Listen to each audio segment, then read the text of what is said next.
अस्सलामुअलैकुम मेरे प्यारे अजीज viewers, welcome to my channel. उम्मीद करती हूँ कि आप सब खैरियत से होंगे। आज की वीडियो नहायत इन्फॉर्मेटिव होने वाली है, क्योंकि आज की वीडियो में मैं बताने वाली हूँ कि किस तरह आप अपने बैंक अकाउंट को फ्रॉड से बचा सकते हैं, स्कैमर से बचा सकते हैं। जैसा कि आपको पता है कि आजकल स्कैम बहुत ज़्यादा बढ़ चुका है, जिसकी वजह से सेकेंड्स के अंदर आपका बैंक अकाउंट ज़ीरो हो जाता है। तो वो कौन सी ऐसी बातें हैं जिस पर रद्दअमल करके आप अपने बैंक अकाउंट को महफूज कर सकते हैं। और ये सारी चीज़ें जो हैं, जो टिप्स हैं, ये HBL की वेबसाइट पे अवेलेबल हैं, वहीं से ही मैं आपको इंटीमेट करूंगी। और ये सिर्फ HBL के कस्टमर्स के लिए नहीं है, बल्कि जिसने भी बैंक अकाउंट ओपन करवाया हुआ है, हर अकाउंट होल्डर के लिए है, क्योंकि हर बैंक की प्रिकॉशंस यही होती हैं। तो अगर आप मेरे चैनल पर न्यू हैं तो जल्दी से चैनल को सब्सक्राइब कर दें, ताकि मेरी आने वाली हर इन्फॉर्मेटिव वीडियो आप तक पहुंच सके। तो बगैर टाइम को ज़ाया किए शुरू करते हैं। अच्छा, ये है जी स्कैम प्रोटेक्शन, कि आप किस तरह से स्कैम से खुद को बचा सकते हैं। स्कैमर्स और फ्रॉड से बचने के लिए HBL ने जो टिप्स प्रोवाइड की हैं, उसमें सबसे पहली है never share your personal information with strangers. और ये बात मैंने पहले भी जब OTP स्कैम की वीडियो बनाई थी, उसमें भी बताई थी कि आपने किसी भी अजनबी के साथ अपनी पर्सनल इन्फॉर्मेशन कभी भी शेयर नहीं करनी है। इवन के बिटर रियलिटी है, अगर आपका ATM कार्ड है या कुछ भी है, अगर आपको इवन के सिबलिंग्स पे भी, कुछ सिबलिंग्स पे भरोसा नहीं भी है, तो भी आप उनसे भी हाइड कर सकते हैं। क्योंकि यकीन करें, जब मैं HBL में जॉब करती थी और मेरे पास जब कंप्लेंट्स आती थी, तो उसमें एक कंप्लेन ऐसी थी कि कस्टमर के अपने भाई ने ही उसका ATM कार्ड चुराना कह सकते हैं, या कुछ भी कह सकते हैं, कि अपने भाई का ही ATM कार्ड लेके उसने कहीं यूज़ किया होगा उसके सामने ATM कार्ड, तो उसको पिन का पता था, और अपने भाई का ही उसने ATM कार्ड लेके उसकी अच्छी खासी ट्रांजैक्शंस हुई थी, और ट्रांजैक्शंस करके उसने कार्ड को वहीं पे रख दिया था। और ये जो केस था वो काफ़ी लंबा चला था। तो इसी वजह से आपको गाइड किया जाता है कि आप अपना जो 4 डिजिट का पिन है वो कभी भी किसी के साथ शेयर ना करें। नेक्स्ट जो टिप दी गई है, never respond to emails, text और calls asking for personal information, जैसा कि mother's name, CNIC, OTP, PIN, password, debit card या क्रेडिट कार्ड डिटेल्स। आपने कभी भी किसी भी ईमेल के आने पर, या किसी मैसेज के आने पर, या किसी कॉल के आने पर ये वाली पर्सनल इन्फॉर्मेशन कभी भी किसी के साथ शेयर नहीं करनी है। क्योंकि बैंक के पास आपकी ईच एंड एवरीथिंग जो है ना इंफॉर्मेशन मौजूद होती है। बैंक को ज़रूरत नहीं होती कि वो आपसे ये सारी चीज़ें पूछे, बैंक के पास ये सारी चीज़ें सिस्टम में अवेलेबल होती हैं। आपने कभी भी किसी के भी कॉल, टेक्स्ट, मैसेज का रिस्पॉन्स में ये सारी इन्फॉर्मेशन कभी भी प्रोवाइड नहीं करनी है, और अपना OTP तो कभी भी प्रोवाइड नहीं करना है। जैसे कि मैंने OTP स्कैम के बारे में, कि OTP से किस तरह से स्कैम होता है, उस पर मैंने एक कंप्लीट वीडियो बनाई हुई है फ्रॉड की। उसका लिंक भी मैं डिस्क्रिप्शन में मेंशन कर दूंगी, और ऊपर आई कार्ड पे भी आ रहा होगा, तो आप लाजमी उसको देखिएगा कि OTP स्कैम से किस तरह से बच सकते हैं। अदरवाइज आपने किसी भी कॉल, टेक्स्ट, ईमेल्स के अगेंस्ट ये इन्फॉर्मेशन प्रोवाइड नहीं करनी है। नेक्स्ट है नेवर ओपन अटैचमेंट और click links from untrusted source, always hover your cursor over hyperlink before clicking them.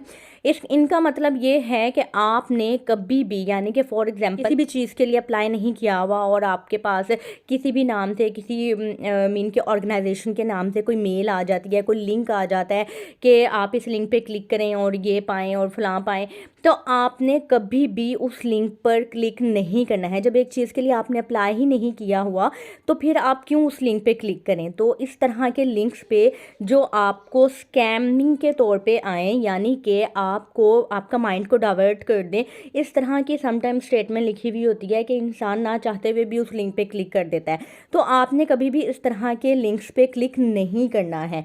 Next है beware of unsolicited emails, text और calls about charity, prize, offers, money.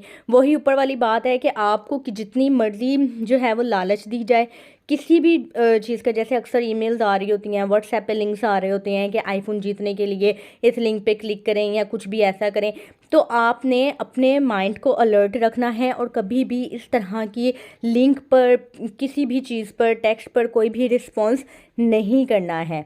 Do not leave your devices unattended and ensure lock features are enabled on them.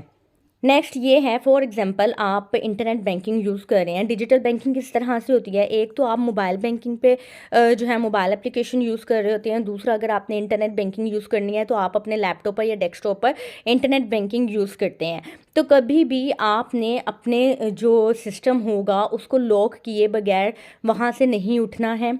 ठीक है। For example अगर आपने digital banking अपनी internet banking open की हुई है और आपको कोई काम आ गया और आप डिवाइस को ऐसे ही छोड़ के चले गए हैं, तो आपको कुछ नहीं पता कि है वो पीछे से आपका जो भी सिस्टम है वो यूज़ हो सकता है या कुछ भी हो सकता है, तो आपने अपने सिस्टम को उठने से पहले लॉक लाजमी करके जाना है।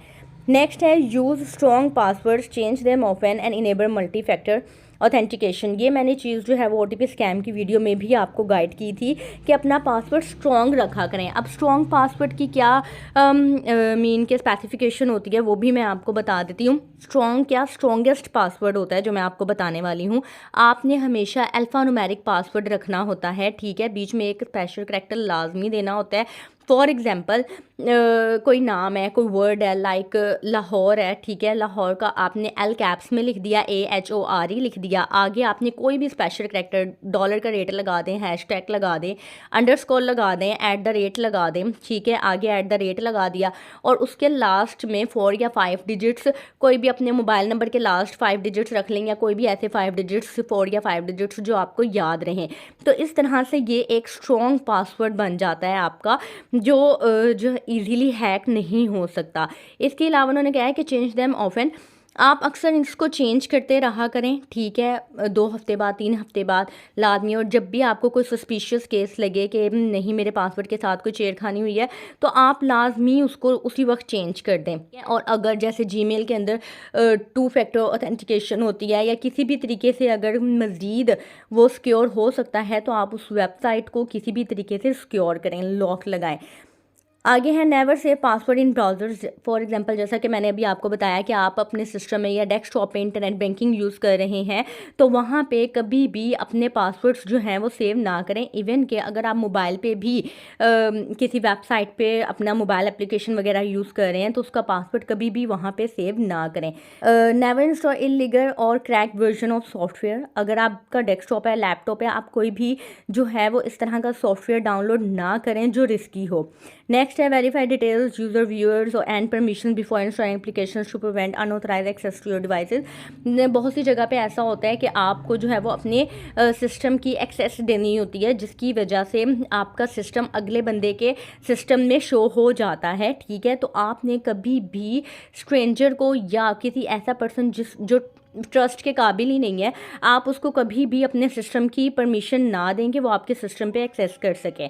तो इन सारी चीज़ों का आपने ख्याल रखना है। नेक्स्ट है keep your devices updated with system and updates. जो भी अपडेट्स आ रही हैं अपने सिस्टम को अपडेटेड रखें। नेक्स्ट है install reputed and licence anti malware anti phishing solutions on your devices. Antivirus के जो लेटेस्ट सॉफ्टवेयर्स हैं वो लाजमी करवा के रखें ताकि आप इस तरह की स्कैमिंग से बच सकें। नेक्स्ट है avoid using public wifi networks for online banking और अदर सेंसिटिव ट्रांजेक्शंस। अच्छा, ये भी एक ट्रिक होता है कि जो भी इन्होंने फ्री के वाईफाई डिफरेंट रेस्टोरेंट्स वगैरह में या फिर मॉल्स वगैरह में दिए हुए होते हैं, आप वहाँ पे अवॉइड करें कि उनके वाईफाई को यूज़ करते हुए आप अपनी इंटरनेट बैंकिंग या बैंकिंग एप्लीकेशंस वगैरह यूज़ ना करें, ठीक है। नेक्स्ट है monitor bank statement and credit reports regularly.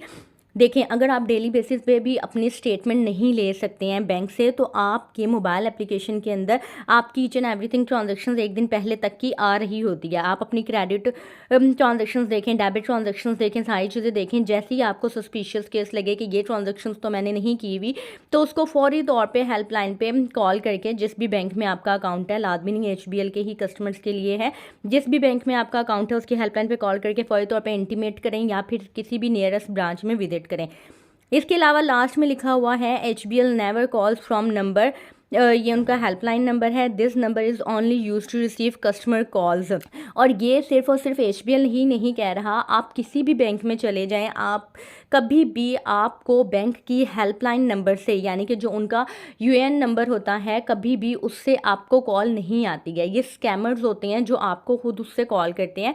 ये नंबर सिर्फ और सिर्फ कस्टमर की कॉल्स रिसीव करने के लिए होता है, कभी भी वो आउटबाउंड कॉल के लिए इस नंबर को यूज़ नहीं करते हैं। अक्सर ऐसा होता है कि मैसेज के ऊपर जो है वो HBL लिखा हुआ होता है, या फिर किसी भी बैंक में आपका अकाउंट है तो उस बैंक का नाम लिखा हुआ होता है। तो ऐसा कभी भी नहीं होता है। इनके 4 डिजिट्स का एक कोड होता है, उसी नंबर से ही मैसेज आते हैं। तो आपने अपने आप को हमेशा अलर्ट रखना है इन सारी चीज़ों को मद्देनज़र रखना है और अपने अकाउंट को सिक्योर करना है, क्योंकि जैसा कि मैं हमेशा से कहती हूँ कि पैसा आपका एहतियात भी आपने ही करनी है। उम्मीद करती हूँ कि आपको ये वीडियो पसंद आई होगी, अच्छी लगी होगी, इन्फॉर्मेटिव लगी होगी। अगर आपने वीडियो को यहाँ तक देखा है तो लाजमी चैनल को सब्सक्राइब कर दीजिएगा ताकि मुझे मोटिवेशन मिल सके और मैं आपके लिए इसी तरह से इन्फॉर्मेटिव कंटेंट ला सकूँ। अपना ख्याल रखिएगा, दुआ में याद रखिएगा। मुझे इजाज़त दे, अल्लाह हाफिज़।